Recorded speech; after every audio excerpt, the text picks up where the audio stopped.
We came down to Melbourne to test a new LH Torana, and frankly I wasn't terribly excited about the prospects because I'd had plenty of experiences with the previous model and it wasn't one of my favourite cars, you might say.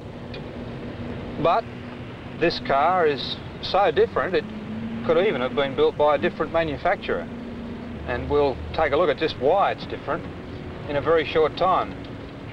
But we thought by way of a change we'd start, since it is a family car, with Sue Ransom's impressions. We've managed to lay our hands on the LH SL model Torana, this particular one being a 6-cylinder and an automatic with the column automatic. First of all, the automatic is a beautiful thing.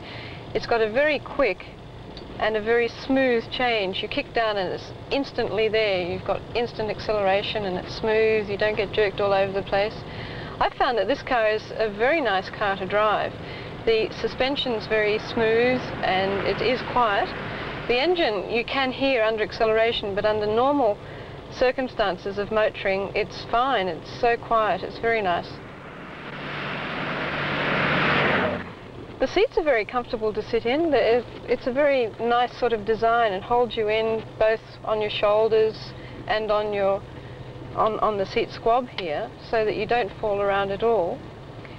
One thing though, with the ventilation, the upper ventilation here can't be adjusted very well.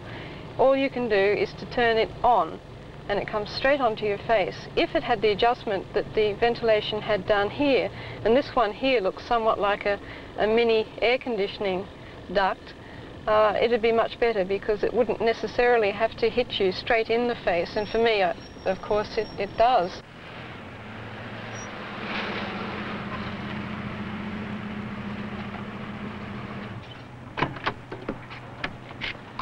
Well, something which is always fairly important in a family sedan is the boot. And this one has a fairly substantial boot, but it's got one problem. It's got a very high lip here, although really it's not high. I should say it's got a deep boot, so you can plonk your parcels in quite well. But getting them out, as you can see, isn't really as easy as it should be because of this. So it's a deep boot, but really it's not very practical. Now, as far as inside, especially the back seat, now there's not really much room there, is there? You can fit about 3 children in there fairly comfortably, but of course my seat isn't all the way back, and when it is, you couldn't really fit an adult in the back with any degree of comfort. Well, they're my few comments about the Torana. Is it a family car? Well, really, I can't figure that out. Is it a big small car or is it a small big car? So let's go over to Peter at Sandown Park for some stress testing.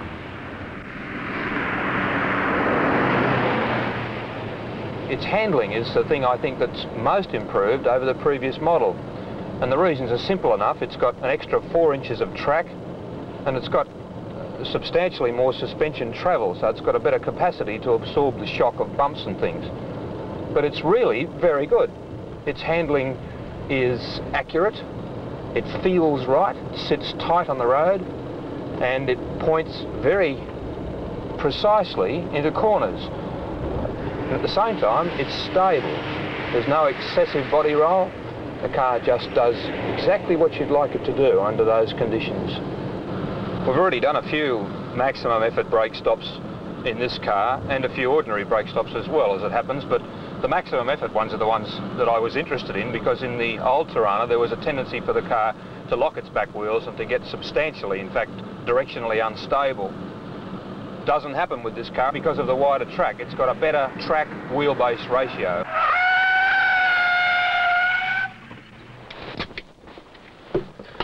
Now for some words on my favourite subject. The interior design of the Torana is also vastly improved. For starters, it's roomier. It's wider inside, which gives it an airier feeling, and it's a more pleasant car to ride in for that reason.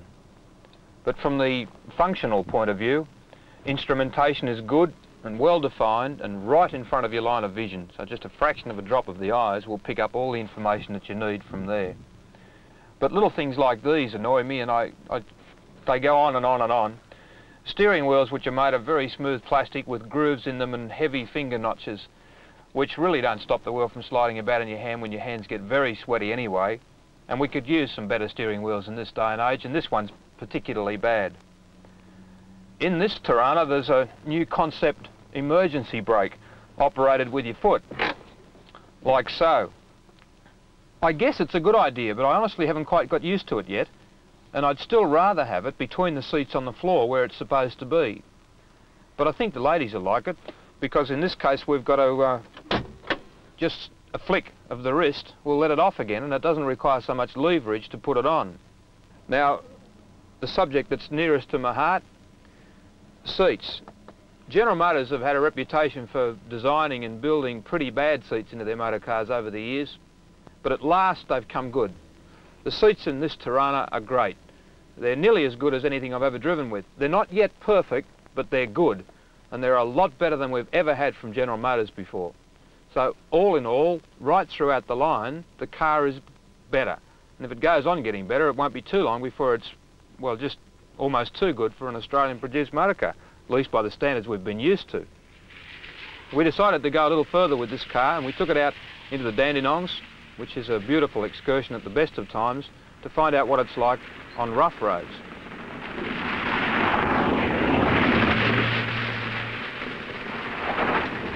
And again, it stood up very well. Its 4-coil suspension handles the bounces and the bumps entirely adequately and provides a smooth ride with no of the excessive axle hop that you usually get with live axle cars.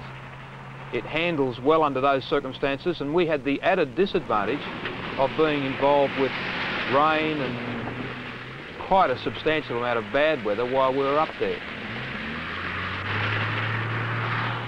When we picked this car up from General Motors, I honestly expected to be disappointed.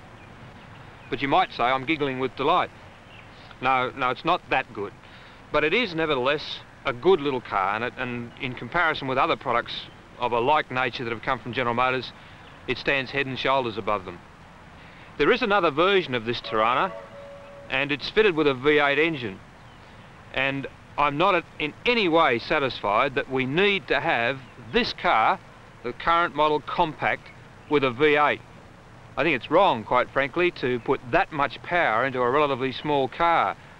This car's got plenty of power, plenty of performance for everybody that would ever want to drive it. And there's just no justification in that size motor car for V8 engines. Nevertheless, as it stands, this SL, which sells in a range starting at 3,100 and finishing at about 3,900, is good value. But another thing that puzzles me slightly is why General Motors would want the Torana to compete with the Holden, which it now does, both in size and in price.